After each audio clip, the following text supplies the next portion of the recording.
when is it important to chase the elite or the serious level of hockey, given on your journey and where you come from? Yeah, I think this was another one that, going back to my college, and I think this is another one that is probably most asked by parents, or most that you kind of have to talk parents into one way or another, because they're normally set on always trying to get the new jersey, always trying to kind of have those bragging rights of playing on the best team, when it might not be the best. And going back and looking at it, is I probably wish I would have played one more year of junior before I went to college. Because when I went in as a freshman, I went in with only 4 other freshmen.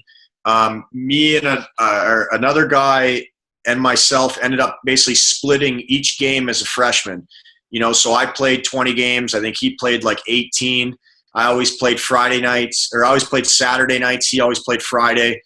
Coach always he never wanted me playing Fridays because my social calendar was a little bit, so he was always nervous if I were to play Fridays instead, that it'd just be, I'd be off the rails for the weekend. So it was always pretty, so I would only play Saturdays, and it didn't really matter how we played. It was like we were rotating every time. A guy named Jake Gannon, I don't know if you ever came across him or played. So Jake Gannon and I ended up switching off every other game in our freshman year.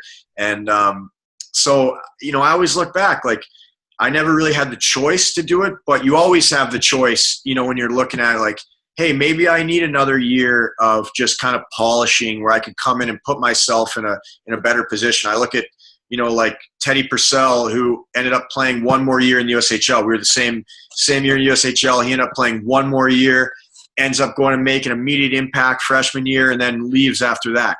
But he was ready.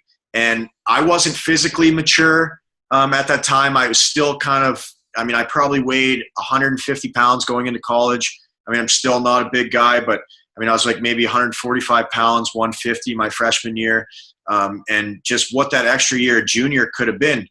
So when I relate that to other kids and, what their role is necessarily going to be on that AAA team, or what's the advantages of playing AAA or playing AA, you have to look at the reps that you're going to get. Are you that guy that's being told, hey, we want you to go on the ice, but make sure you don't get scored on? Or are you going to be that guy that goes on the ice and says, hey, we need a goal right now? Because that mindset is totally different, and that mindset stays with you. And you could be the same exact skill set as another guy, but if you have all the confidence in the world, you are going to get 100% out of your skill set. And if you have no confidence, it's like it doesn't even matter. You could have a guy with half the skill. If he has all the confidence, he'll be just as good of a player, but probably better than you. And that still happens to us in pro. I think the biggest battle is that mental battle, is that when all of a sudden you're not confident, you have trouble making passes. You feel like you have trouble skating. You feel like you have no conditioning anymore because of the weight that you're carrying on your body. You aren't playing free anymore. You're not loose. You're playing just so heavy and thinking so tunnel vision of, I have to make this pass on the tape. I have to do this. And you're thinking so small when you should be thinking in terms of bigger. You should be thinking, I'm just going to go create a play. I have to make this play. And within that play is those 4 different skills that you need: skating, passing, stick handling, whatever it is. I always tell the parents and everything, he needs to not focus so much on making on that one skill. We need to focus on the bigger picture, and then naturally from your practice and your repetition, you're going to be doing those 4 or 5 skills that you need to make a play. So if you don't have that mindset, or you're not in a place where you're able to have that mindset, then go back and stay at that level that you're at, and don't leave that level until you do have that mindset and you are dominating every day. And I don't mean dominating in the fact that you can play here, you play here. I mean actually dominate, because that's what a small town, you want to see people dominate. Dominating is the fact that you can do whatever you want, and you can make every single player on that ice better.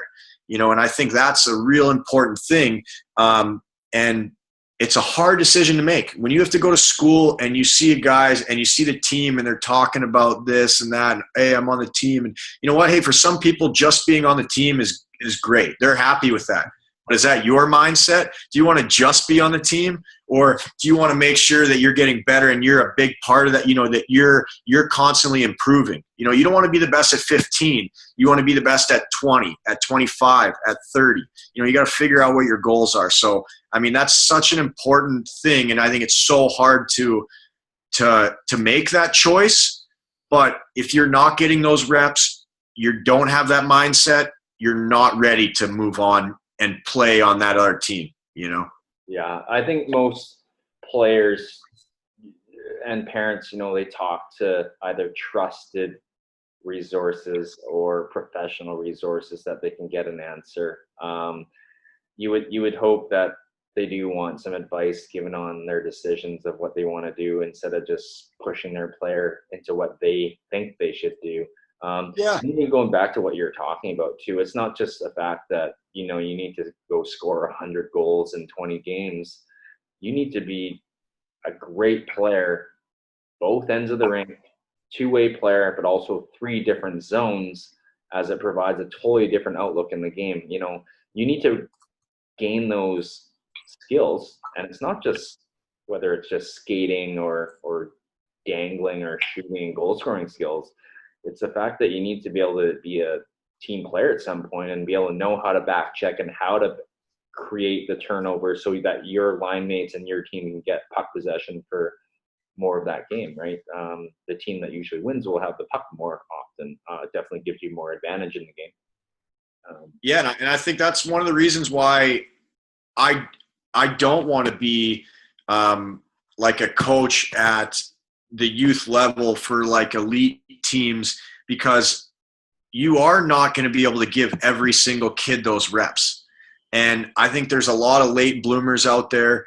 There's a lot of kids that, there's a lot of kids that are the best at 16 that aren't going to be the best at 17, that aren't going to be the best at 18. There's a lot of kids that, you know, aren't even close to the best at 16 that might be the best at 20.